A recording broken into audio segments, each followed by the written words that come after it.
What's up, YouTube? Welcome back to Gadget Beer. Today we have my 2-week mini review of the Honor 7X. Bam!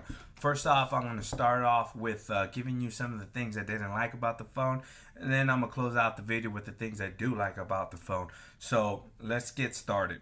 The number one reason I don't like this phone, well, it's not the number one reason, but the first reason I don't like this phone is the camera color reproduction kind of struggled with reds. It renders them looking like a pinkish color, and most of the time making the picture look washed out. Then again, this probably can be corrected with the camera software update, but who knows if Honor will do it. But just keep that in mind. Number two, the use of micro USB in late 2017 is kind of a disappointment and can make the phone less desirable to consumers compared to other budget phones utilizing USB Type-C.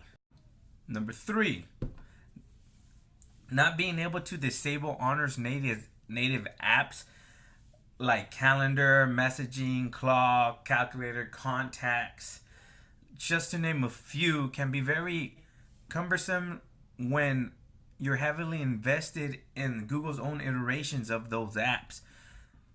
Four, no NFC for Android payment is a bummer, but it's not a deal breaker.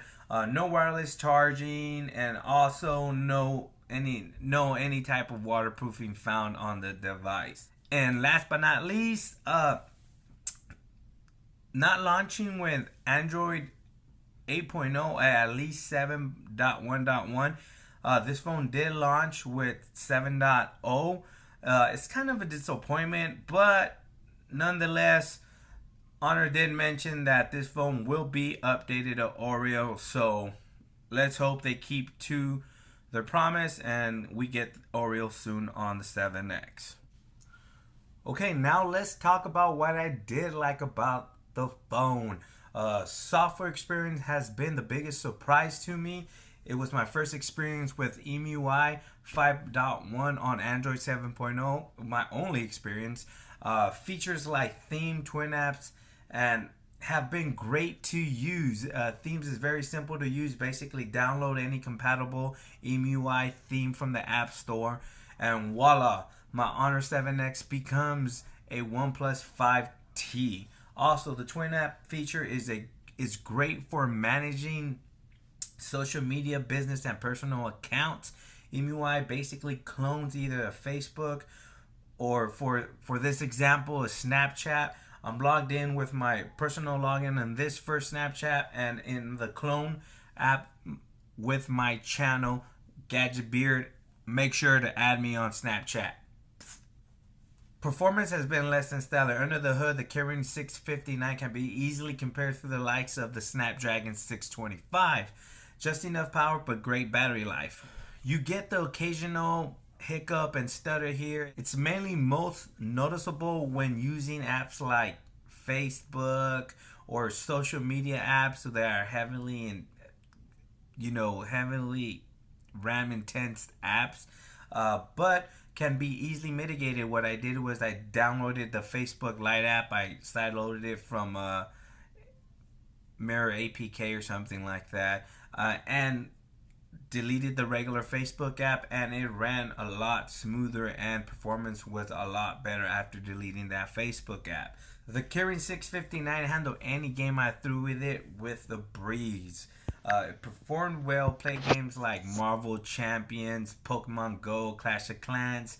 Had really no issues or anything like that was noticed during actual gameplay. So Honor did mention that it was a game-friendly device, and it is a game-friendly device. It'll handle any game with a breeze. Battery life has been great. I get anywhere from 5 to 6 hours screen on time with very minimal call usage, and about 4 to 5 screen on time with anywhere from 6 hours of call usage.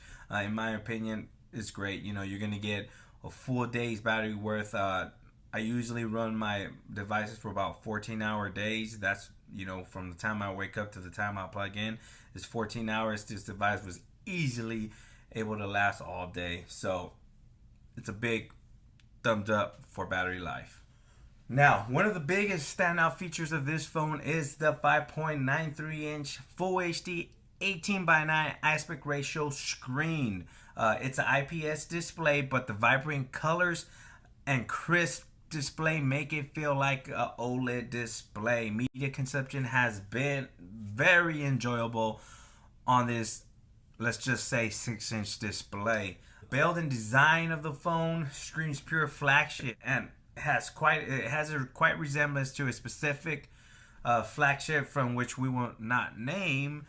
Besides that, the full metal body 6-inch front display feels great in hand, and it won't be mistaken for a budget plastic phone. Dual SIM and expandable storage is on board, and all this can be had for a low price of $200. $200. You heard me right. $200.